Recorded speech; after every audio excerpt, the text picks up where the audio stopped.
continuation for the kanji that connotes the concept of up or above.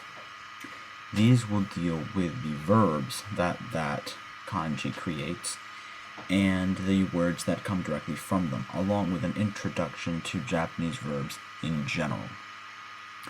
This is the Japanese verb nobosu.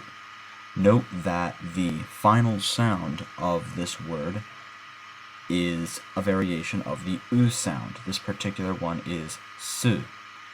That will tend to signify that a word is a verb, though that is not definite. Nobosu means, in general, to raise. This can also be figurative, as in to raise a matter in conversation. Nobosu can also mean to record. Nobosu can also mean to serve up food or to send someone out. Now, nobosu is a legitimate verb. However, you will not hear nobosu used very often. Instead, you will hear people use the verb noboseru, which is the exact equivalent of nobosu. Anywhere you could use nobosu, you could put in place the verb noboseru. Noboru is a slightly more useful verb, and it's also notably more common. Noboru means to rise, ascend, go up, climb. It means to go up. Noboru can also mean to go up in ranks, so noboru can be translated as to be promoted. Noboru can also mean to go up to, say, the capital. It's figurative, if you will. This is largely due to the fact that it means to go up to a certain place. It doesn't specify any specific means of travel. It simply means to go up to a certain place. Not necessarily higher up in elevation. Just as one would say you would go up to the capital of your city, or you would go up to the capital of, if you go up to the White House or something, you go up to some place, then you can use noboru. Noboru also means to add up to. Noboru means to hike up in price, to jack up a price when a price goes up, to increase a price. And noboru can also mean, figuratively, for a date to come up. When a date comes up in the calendar, it's noboru. Nobori is a form of noboru. It is a noun. It means an ascent. Noboru can also refer to the up train. In Japan, when a train goes up to Tokyo, it is the nobori.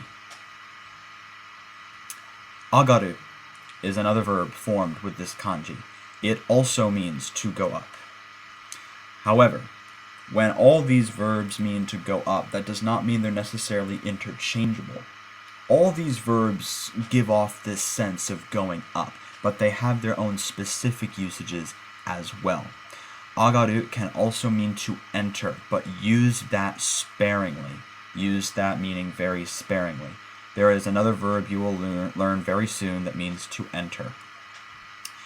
Agaru can also mean to go up in ranks, or in quality. So it also means to advance or to improve or to be promoted. Agaru can be used to mean to call upon somebody. Agaru can also mean passively, note the passive usage here, to be offered. Agaru can mean to accrue as well. Agari, a form of agaru, also means ascent, rise, or slope as a noun. It's also a restaurant term for freshly drawn green tea. Agari can also mean an advance in income or a crop yield, more financial terms. Agari can also refer to something coming up to an end, to draw up a conclusion. So agari is death, literally, as, not literally, death figuratively more than literally. It means the end of something coming up, a finish, something drawing up to a conclusion. It really means a finish, a stop, or completion, and that can refer to the stop or completion of life, and therefore agari in some instances can mean death. Agari can also mean a prefix for after, as in after a certain bout of weather is finished. It can also be used as a prefix in front of some sort of ranking to refer to a person of that ranking no longer being of that ranking, most closely related to the prefix X in front of some sort of official name. A verb that comes from agaru is hage agaru, which means to recede, as in one's hairline. That is its most common usage. That is essentially the use of this verb. There is also the verb hane agaru, as opposed to hage agaru, which means to jump or spring up. Then there is this verb, ageru, which is arguably the most common of all of these verbs. Ageru has a lot of little meanings hidden beside the same meaning that all these other things have, which is essentially to raise, to elevate, to go up. Ageru can also mean to give. Ageru, however, is a special form of the verb to give. You have to understand how to use ageru to mean to give. When you ageru is the polite form of to give, literally mean to give up. When someone of a lower standing gives to someone of a higher standing, it is ageru. That connotation means that ageru is the polite form of to give. There are other forms of the verb to give. However, ageru is definitely the safest, as it is the humble form of the verb to give. Ageru can also mean to fly, but not as in a bird flies. It means to operate something in flight. So a kite, a toy airplane, possibly an actual airplane, is to ageru that thing. Ageru can also mean to praise, to lift someone up.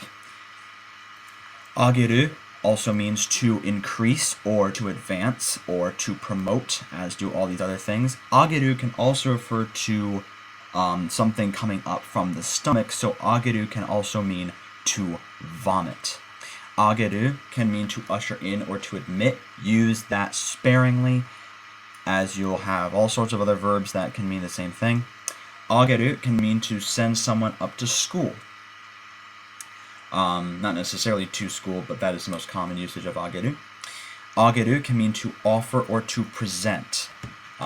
In advancing of that concept of to give, it means to offer up, to present to someone, which connotes the concept of a lower standing to a higher standing. Ageru can mean to leave with or to finish, as in a story or tale, or possibly a speech. Ageru can mean to arrange, as in to arrange expenses. Don't use that sparingly with other things. Mean it to arrange expenses. Ageru can mean to observe.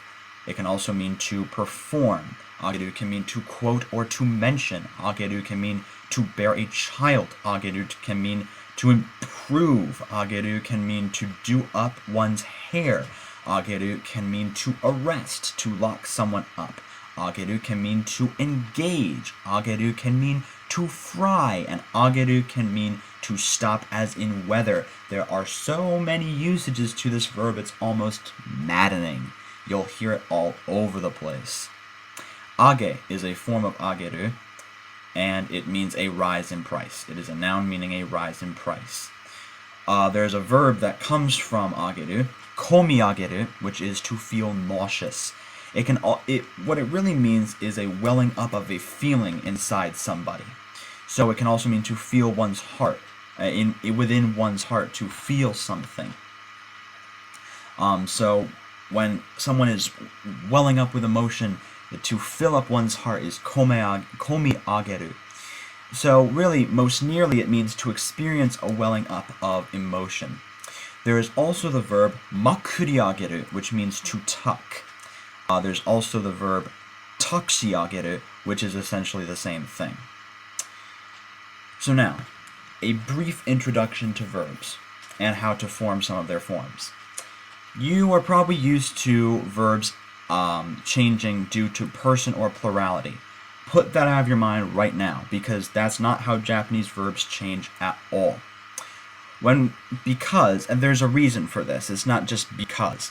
For person, it's because Japanese speech does not rely on person. There is no first, second, or third person distinction.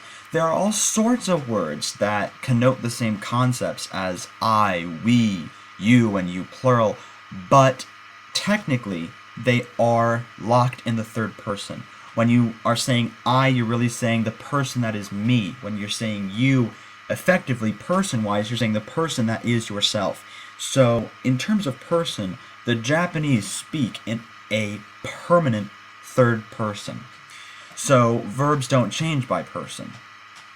And in terms of plurality, though there are nouns that do connote distinctively plural concepts, there is no plurality.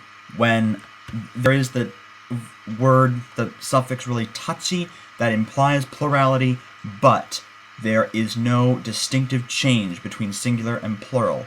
One book is hon, two books is hon. One dog is inu, two dogs is also inu. So verbs don't change by person or plurality. Instead, they change by affirmativity and deference. Whether something is yes, something is happening, or no, something is not happening, or whether you are talking humbly, or whether you are talking without a humble connotation throughout. Verbs can be split into two groups. Most verbs that end in e-ru or i-ru, a sound that comes from e or i followed by ru, and every other verb. To distinguish between these two classes of verbs are usually called class 1 and class 2. Another concept you have to get out of your mind for Japanese is this concept of past, present, and future. The times are not split up like that. Instead, there is past and non-past, what happened in the past and what did not happen in the past. So there's the preterite, and then there's the future present, which is kind of hard to distinguish, but that is essentially what happens in Japanese. So, Japanese verb, we have 10 verbs that we just encountered. However, as all the ones on the right come from agaru or ageru, they're going to conjugate in exactly the same way. So really just focus on these 5 right now. We are going to form the infinitive. Now the infinitive in Japanese can sometimes form a noun. Essentially, these are just base forms. Now remember, we have these verbs, and they all end in an u sound. Most of them end in a ru, though you can note nobusu there ends in a su, and it's still a verb. It does not have to end in ru or u, it's just any sound that comes from u. But that doesn't mean every word that ends in an u sound is a verb. As we already saw, we saw agezu in the previous episode, and that's not a verb at all. So, you have these forms. Now let's form the infinitive. What do we do? For class 1 verbs, drop the ru. So we have 2 class 1s, noboseru and ageru. Noboseru becomes nobose, and ageru becomes age. For these other verbs, class 2 verbs, you change the ending that comes from u and change it to the part that ends in i. So noboru becomes nobori, and agaru becomes agari. And that would mean nobosu becomes noboshi, because she is that class. So you have all of these verbs, and that's how you form the infinitive. We still don't have much time, but that's essentially all the time we have later. We have an equally difficult kanji next time, so keep your thinking caps on. This is Angel of Crepusculin signing off.